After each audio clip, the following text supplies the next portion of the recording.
Hello and welcome to another Weekend Warriors.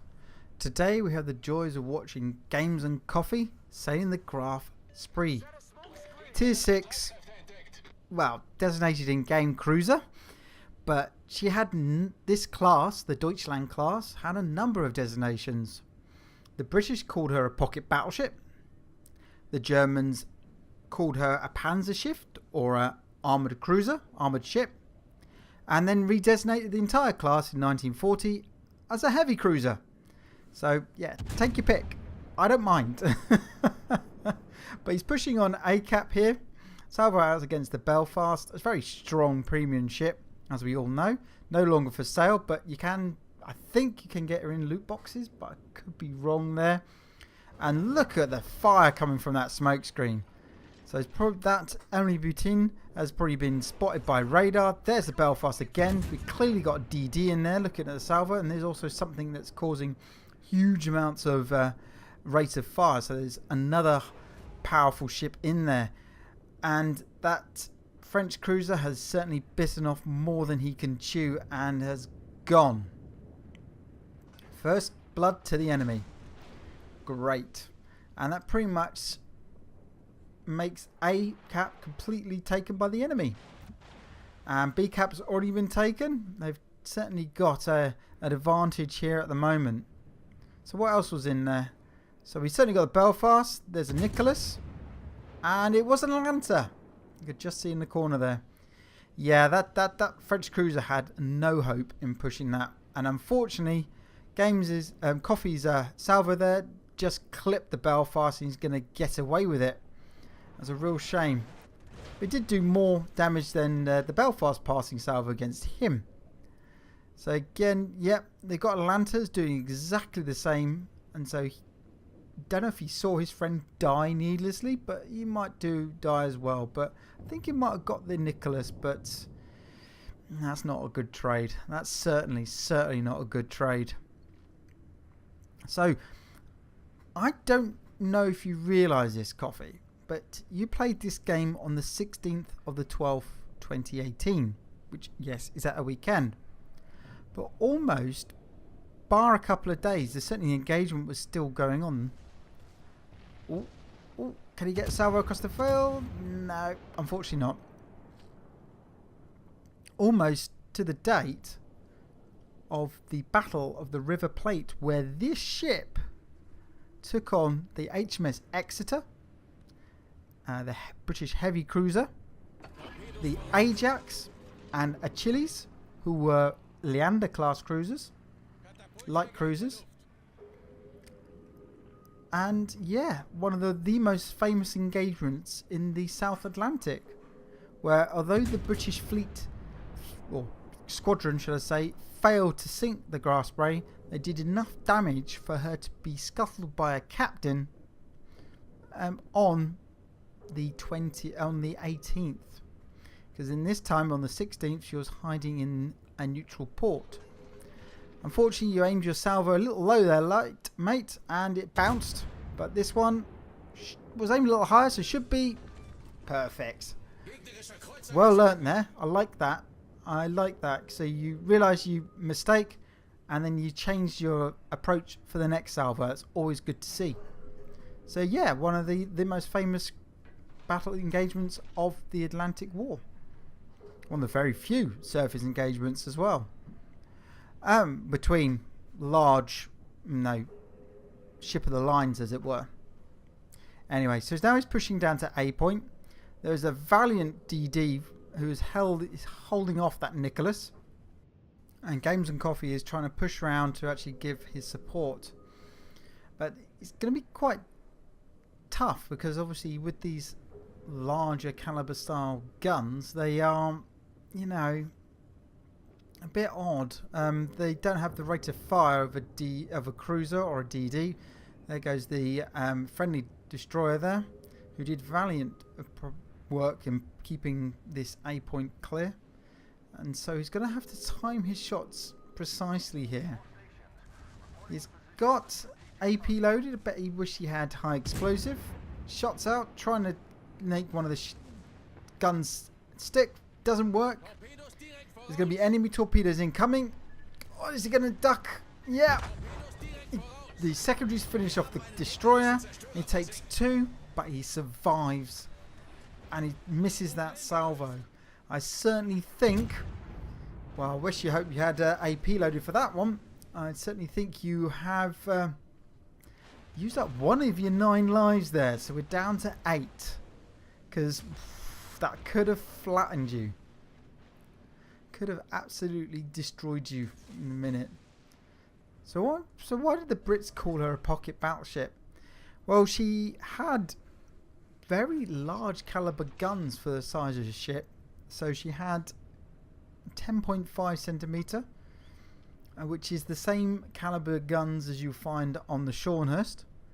In game you will, but obviously the Geisenhower had the same caliber guns in real life as well. But she's on a cruiser chassis, so she's got a lot less armour. But means with less armour, she's actually faster.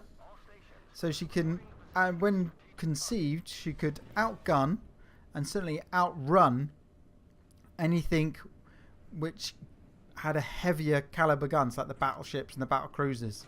So you had to use cruisers and light and heavy cruisers to try and catch up with her. And with the Brits and the French mainly having 6-inch, I say mainly, they did have others, mainly having 6-inch guns, you know, she could pretty much go toe-to-toe with them quite easily. But it does make her a bit of a Frankenstein shipping game. So you would like to brawl with her because she has torpedoes. But she has cruiser armour, so you don't really want to brawl. And she has battleship caliber guns, so she doesn't have the DPM of a cruiser, even though she's rated as a cruiser in game. So, bit of a Frankenstein, but has been incredibly popular in the recent, in the current and recent ranked sprint season, because you know you've got less ships each side, and you can still deliver that sucker punch to cruisers. So he's coming round, spots the West Virginia, very dangerous battleship, but also the Atlanta. Oh dear, DPM versus sucker punch. Come on, he's showing a broadside. Shuts out. Oh, you are so unlucky. But oh, dear me, the West Virginia gives you an absolute pasting. And thankfully the Julio saves your life along with RNG there. You are one lucky guy. That's probably arguably your second life, which you've used up there. Bring you down to 7.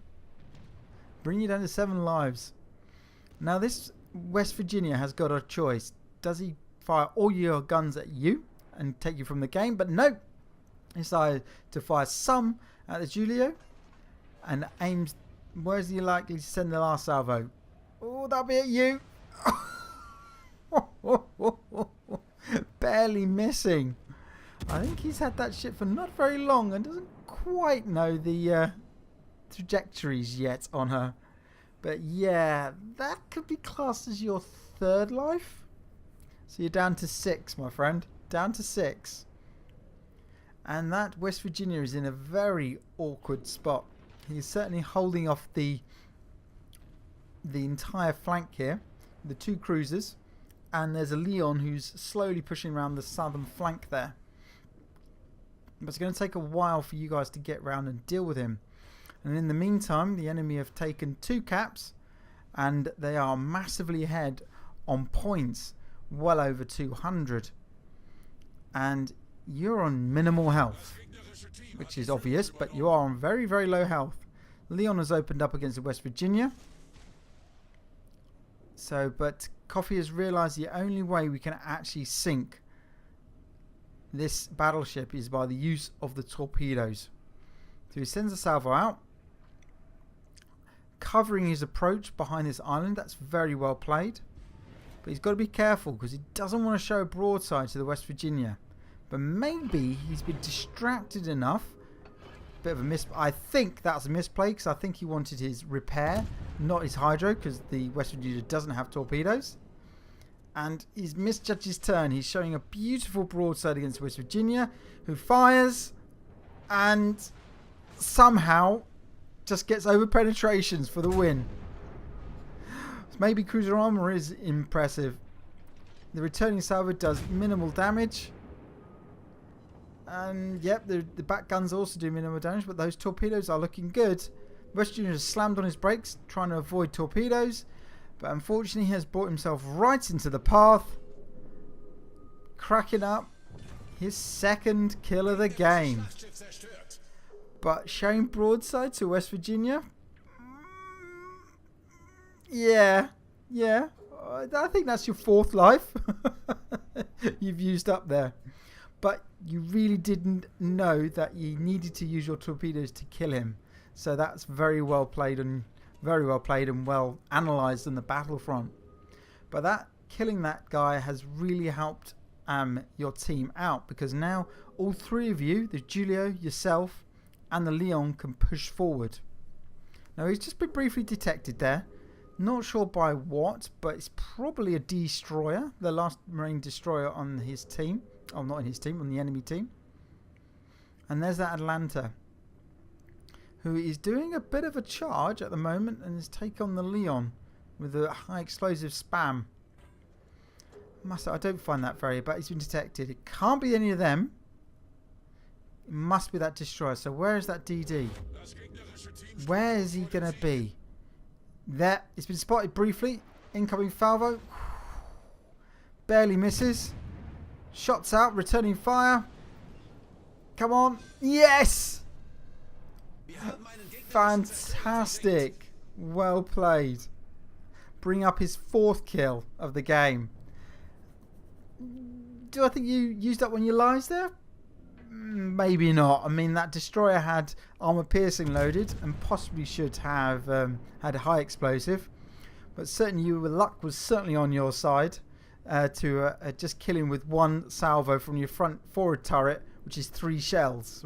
Very, very lucky. So whatever you had for breakfast has certainly helped the RNG gods today.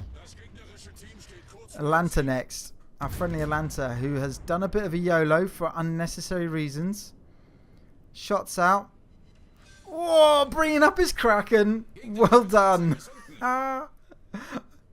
Fantastic. Returning salvo from the Bhutan. Come on. Oh, they're going to miss. Yep, he's overcooked them. With just 1 glancing hit. Dragging you down to just barely 2,000 points of damage left. I won't call that a life either. So, you know, I think they could have done better. But that has swung the balance into your favour. Certainly in terms of the ships. You had 3 to their 2. But still, I'm not entirely certain why Lagassine thinks this is a good idea.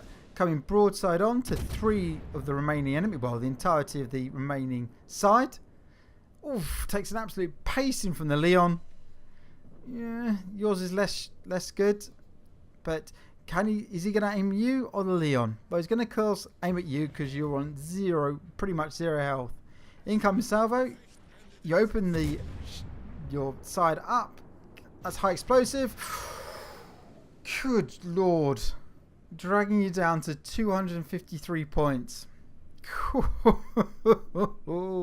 That's definitely your 5th life of this game, my friend. But that was a very worthy kill from your side and has certainly swung the odds right back into your favour and your team's favour to win this. So very well played on everybody's part. Might not have had the best strategy overall because the team went for C cap and A cap and the enemy just swarmed through B cap and isolated the northern half of the force, but couldn't deal with the southern half of the force, which you were part of.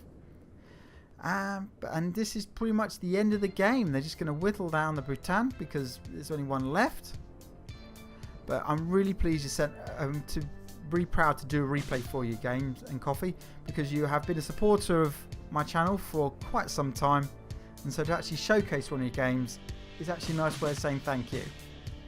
On other points, this will be my last game, the last replay of the Christmas period. And I'll be back next year with some more fresh content. And hopefully some more streams too of different games.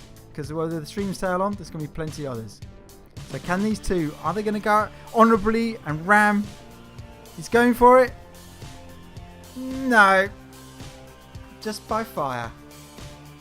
But let's take a look at the results screen. And very well played too. 77k damage, 2 torpedo hits, picking up a Kraken on the way. Very well played and clearly fought for the points. And with 1,800 base XP, not too shabby either. Thanks once again for sending your replay in. If you've got another replay, send them through below. And check out Naval Alliance, which is the group I'm part of. I've enjoyed making this. Have a great Christmas, and I'll see you all on the next one. Goodbye.